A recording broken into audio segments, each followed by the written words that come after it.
उत्पादन भले ही कम हो पर उसका बंटवारा जो होता था वो कम होता था, है ना। भले 2 कुंटल 10 कुंटल अनाज निकलता था तो उसका बंटवारा कम होता था। ना तो हम ज्यादातर ट्रैक्टर चलाते थे, ना ज्यादा खाद बाहर से लाते थे।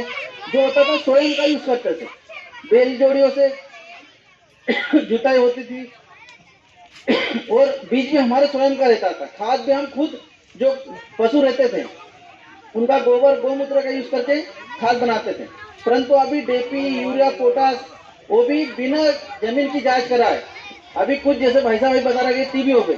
अब टीबी की जब तक उनने जांच नहीं करी, जब पता नहीं था कि कौन सी बीमारी है। उसी प्रकार हमारे खेतों में भी कौन सा पोषक तत्वों की कमी है, कौन से हम फसल ले सकते हैं। हर जमीन में हर प्रकार की फसल नहीं ले सकते, परंतु अगर हम मिट्टी परीक्षण कराते हैं तो उसके माध्यम से हमें पता चलेगा कि हमारी जो जमीन है वो किस फसल के लिए उपयुक्त है, हमें कौन सा उसमें खाद डालना है, कितनी मात्रा में डालना है और कब डालना है।